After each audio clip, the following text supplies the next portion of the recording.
Whoa! That was an interesting start. Phone fell down. Apologies. Andrew Zimmern here, Spilled Milk, Ask Me Anything edition. Thank you, by the way, for all the great birthday wishes to everyone in our community. Really made me feel great. No, I'm not at home. I'm wrapping up a week out west, hanging out with my kid. It's been a great relaxation, good time reconnecting, fun to spend time with your son. Okay, let's get right to it. Marmy writes, favorite food-related movies other than Big Night? Willy Wonka and the Chocolate Factory, Eat, Drink, Man, Woman, Tampopo, Cook the Thief, Her Wife and His Lover. Did I say Eat, Drink, Man, Woman? Love that movie. Babette's Feast, Ratatouille. Let's see, Pig with Nicolas Cage, love that. I think those are my favorite. I think everything else is a full notch. Did I say Ratatouille? It's a full notch below that. Babette's Feast, Big Night, Ratatouille, maybe the three best. It's interesting. Steve Martin's LA Stories. Funny Steve Martin story. I don't know if he still does, but at one point, he had a lot of pretty amazing investments in different restaurants, stuff like that. And he would put these incredible food scenes in his movies. And if you haven't seen LA Story and this fictional restaurant called Lidio, then you should. Thoughts on Casa Bonita, which recently reopened in Denver. That's the classic 70-year-old. I mean, it's famous for high diving. Not food, right? But Matt and Trey, the creators of South Park, took it over, pumped $45 million in, and reopened. And it's supposed to be entertainment. I go out mostly to eat, but if I was in Denver, I'd probably go check it out.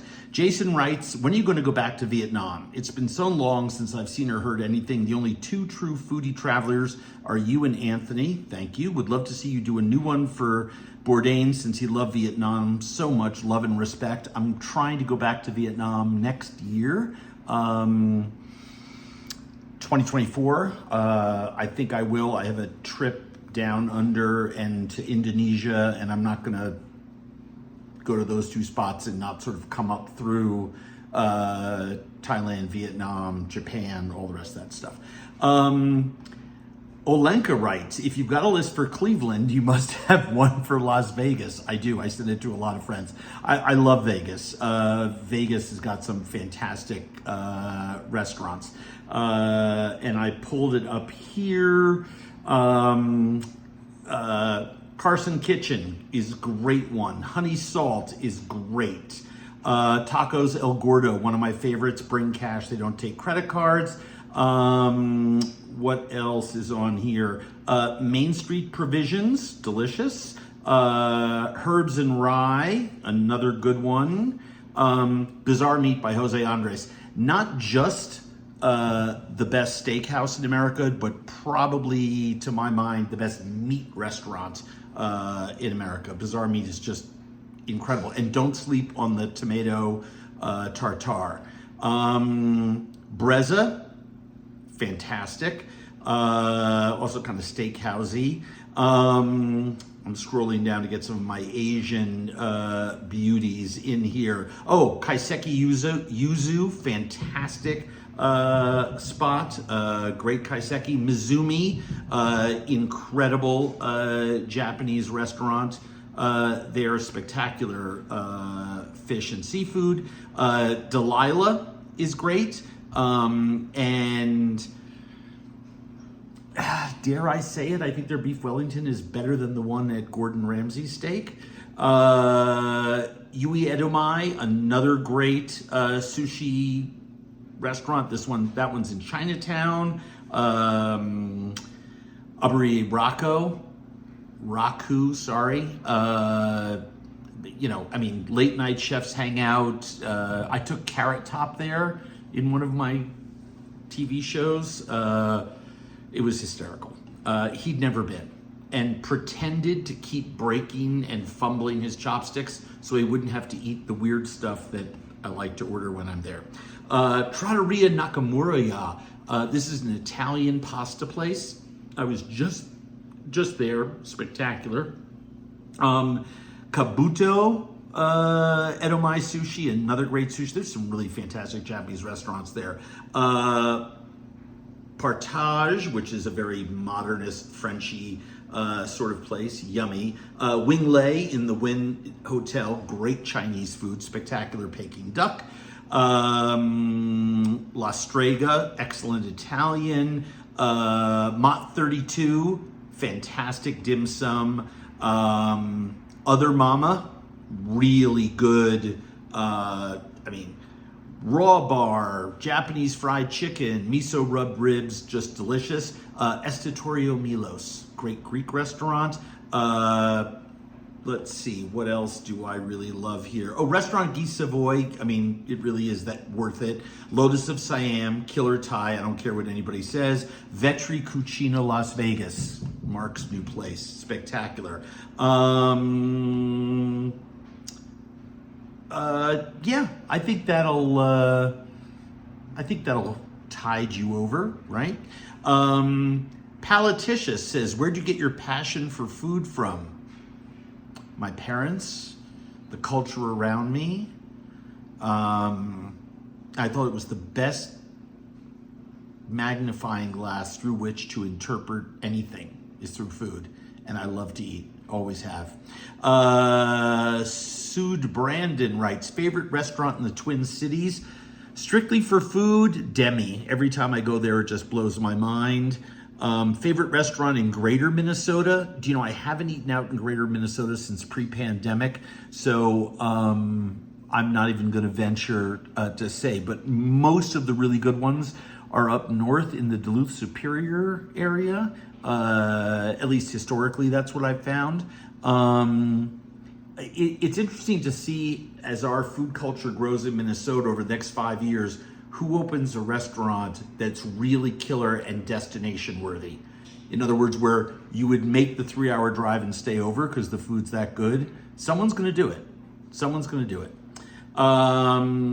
That doesn't say there aren't really good restaurants, but no place where I would leave the Twin Cities and say, oh, I have to go there for blank. Craig Henry writes, I'm intrigued by your advocating complete, well-balanced meals in schools for all. I think I get what you're saying. When I was in school, they supplemented a lot of surplus food, but a lot was made in the kitchen of each school. I think it's no longer embarrassing or criminal. I think it's genocidal to have children not have healthy, fresh cooked meals every single day at school, breakfast and lunch, and take home for dinner if they need to. This is America. It's 2023. If anyone out there is for hungry children, raise their hands. They should be given the most nutritious, fantastic food. Anyway, do you work with organizations that advocate for better school lunch menus? Why, yes, I do. Many of them. In fact, almost every organization that I work with in some way or another endorses that because it's such a crucial tentpole. But you should look up places like No Kid Hungry, Environmental Working Group, Brigade, BRIGAID. My friend Dan Giusti has essentially dedicated his life to this proposition. World Food Program USA does, Fair Food Network, Rethink Food, and Food Corp, C-O-R-P-S, Corp. GS Girl 143 writes, how many days of the year are you home and not traveling? Not many. Kreider 13 writes, are you still not a fan of Spam? No, I don't think Spam is good. Here's why. It's put in a box and sterilized to make it shelf stable. which is important. I'm pro spam in the sense I want there to be something like that exists for people. It's just that it's so unhealthy for you, and it is. It's again shelf-stable meat in a paper tin. It just doesn't make sense to me, especially when the dish that it is sort of emulating, which is everything in the sort of head cheese, terrine, potted meat category, I love. And if you make it from scratch and you cover it with fat, it'll preserve itself forever. And I'd like to go back to a time. I'm in Paris. I'm in butcher shops and I'm buying terrines and tête de veau and confit and rillette and all these wonderful things and 20 different types of essentially head cheese. And my friend's like, oh my God, this is amazing. And I'm like, yeah. And in our country, we call it spam. And there, it's just what's in butcher shops. And I don't mean that to sound elitist. This is something a lot of people misunderstand. I believe in the idea of Hamburger Helper. People should have something that's affordable, that they can mix, noodles and a pound of meat of their choice and some water and stir it around and cook it and have something that feeds 4 people that cooks in one skillet in 20 minutes. So I'm for that. I just would like to see there be real vegetables and real food in it. And I think we can do that. I think the science is there. Kind of like with school lunch program, we have artificially inflated other food prices and deflated others to keep people addicted to, salt, fat, and sugar. And I think we should be doing things in the outer ring of the supermarket, not in the center aisles. That's just me. Caro Marie writes, crunchy or creamy? Crunchy. Dabble Creative writes, you're given 1 week to live. What are you eating? I'm assuming since this is a hypothetical, I can go anywhere, do anything. I'm going to the town I grew up in Long Island, where my family had a summer home, but we went there every weekend of the winter too and spent a lot of holidays there, which was Amagansett, Long Island. And I would want it to be summertime. I would want a sleeping bag and a mosquito net or bug net to put over me, a little tent in case it rained. And I would like permission from the village of Amagansett to sleep on the beach, something you can't do anymore. And I just want to sleep on the beach.